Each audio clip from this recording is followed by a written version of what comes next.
તાજેતરમાં કયા રાજ્યે જે છે યુનિફોર્મ સિવિલ કોડમાં સુધારો કરવા માટે સુધારા વટહુકમ 2026 અમલમાં મૂક્યો છે? તો હાલમાં જે છે એક રાજ્યમાં યુનિફોર્મ સિવિલ કોડ જે છે એ કાયદા જે 2024માં કાયદો બન્યો તો 2025માં લાગુ થયો સાહેબ, અને એ રાજ્યમાં એમાં થોડો સુધારો કરવામાં આવ્યો છે. આપણા આઝાદ ભારતનું પહેલું રાજ્ય કે જ્યાં યુનિફોર્મ સિવિલ કોડ માટે સ્પેશિયલી કાયદો બન્યો અનુચ્છેદ 44 અંતર્ગત, તો એ રાજ્ય છે ઉત્તરાખંડ. એમણે હાલમાં જે છે આ કાયદામાં સુધારો કર્યો છે અને વટહુકમ બહાર પાડ્યો છે. તો તમને બધાને ખબર છે કે રાજ્યમાં વટહુકમ બહાર પાડવાની સત્તા કોના હાથમાં રહેલી છે? તો રાજ્યપાલજીના હાથમાં રહેલી છે. જ્યારે વટહુકમની વાત આવે છે તો વટહુકમ માટે આપણે બે અનુચ્છેદ યાદ રાખીએ છીએ. જ્યારે રાષ્ટ્રપતિની વાત આવે તો 1, 2, 3, અને જ્યારે રાજ્યપાલની વાત આવે તો 213 બે અનુચ્છેદ આપણે જોડે જોડે યાદ રાખીએ છીએ. તો ઉત્તરાખંડ સરકાર દ્વારા જે છે મંજૂરી આપ્યા પછી આ 2024નો જે યુસીસી એક્ટ છે એમાં સુધારો જે છે વટહુકમ 2026 અમલમાં આવી ચૂક્યો છે. આ વટહુકમ જે છે ઉત્તરાખંડના રાજ્યપાલ દ્વારા અનુચ્છેદ 213 અંતર્ગત પોતાની શક્તિઓનો ઉપયોગ કર્યો સાહેબ, આના પર જે છે હસ્તાક્ષર કર્યા અને તાત્કાલિક અસરથી એનો અમલ શરૂ થયો છે. તો સ્વતંત્ર ભારતનું પ્રથમ રાજ્ય જેને યુનિફોર્મ સિવિલ કોડ માટે બિલ પસાર કર્યું હતું, હવે જે છે કાયદો બનાવ્યો અને હવે ખાસ કરીને જે છે એમાં સુધારો પણ કરી દીધો છે. હવે ફેરફાર શું કરવામાં આવ્યા છે?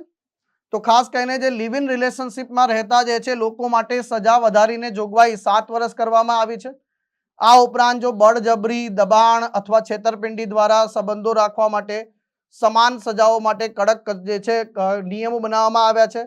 એક નવી કલમ અનુચ્છેદ 390 એ ઉમેરવામાં આવી છે અને કલમ 12 હેઠળ રજિસ્ટ્રાર જનરલ જે હશે એને લગ્ન, છૂટાછેડા, લિવ ઇન સંબંધો અથવા વારસા સંબંધી જે રજીસ્ટ્રેશન વગેરે કરવાની સત્તા એમને પ્રદાન કરવામાં આવી છે.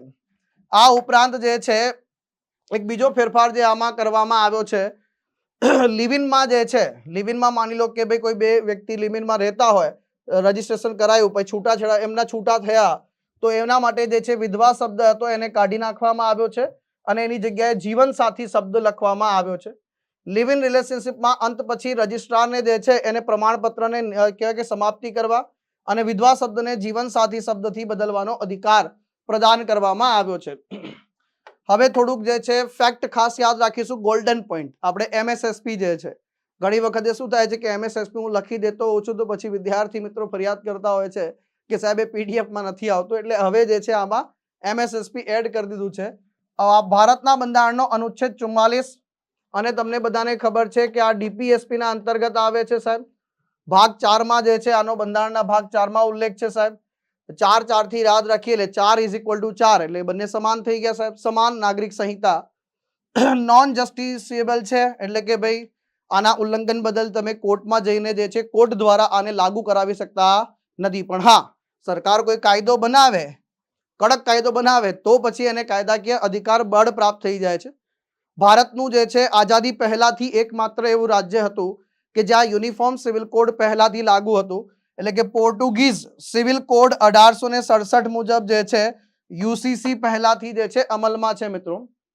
આ ઉપરાંત યુનિફોર્મ સિવિલ કોડ સાથે જે છે ટચ કરતા હોય એવા સુપ્રીમ કોર્ટના જે છે ઐતિહાસિક ચુકાદાઓ છે એ ક્યાંક ને ક્યાંક જે છે દરેકને સમાન નાગરિક સંહિતાના જે છે ઉદ્દેશ્યને યથાર્થ બનાવે છે. એક સાહબાનો કેસ છે 1985, એમાં સીઆરપીસી ની કલમ 125 જે ભરણ પોષણના સંદર્ભમાં છે, એણે કીધું કે તમામ ધર્મના લોકો માટે સમાન રીતે લાગુ થાય છે.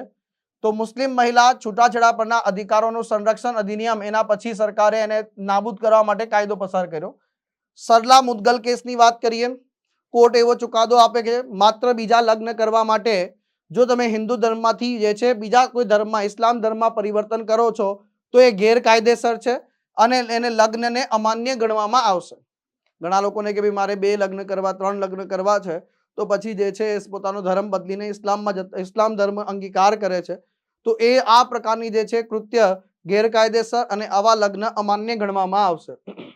આઝાદી પછી જે છે યુનિફોર્મ સિવિલ કોડ એટલે આપણા ઉત્તરાખંડ રાજ્યની વિધાનસભામાં યુનિફોર્મ સિવિલ કોડ પસાર કરવામાં આવ્યો અને આમ ઉત્તરાખંડ રાજ્ય વિધાનસભા પહેલી વિધાનસભા બને છે. અને આ કાયદો ક્યારે લાગુ થાય છે સાહેબ? તો આ 27 જાન્યુઆરીના રોજ લાગુ થાય છે. ક્યારે લાગુ થાય છે? 27 જાન્યુઆરી 2025 લાગુ થાય છે અને 1 વર્ષમાં જે છે સુધારો પણ કરવામાં આવ્યો છે. હવે વાત છે કે સાહેબ યુનિફોર્મ સિવિલ કોડ જે છે સાહેબ બહુ જ સળગતો હળગતો ટોપિક છે અને પાછો આ બંધારણના આપણા સિલેબસ સાથે કનેક્ટ થયેલો છે. તો સાહેબ બટ ઓબ્વિયસ છે કે આમાંથી પાછલી પરીક્ષામાં જે છે ઘણા બધા પ્રશ્નો પૂછાયા હશે. બધા જ પ્રશ્નોને આપણે એક સાથે ભેગા કરી રહ્યા છે મિત્રો. તો આ બધા જ પ્રશ્નો તમને પીડીએફમાં મળી જશે. તમારે સ્ક્રીનશોટ લેવો હોય તો પણ લઈ શકો છો અને જે છે સાહેબ પીડીએફ તો આવશે જ, પીડીએફમાં બી મળી જશે તમને. ચલો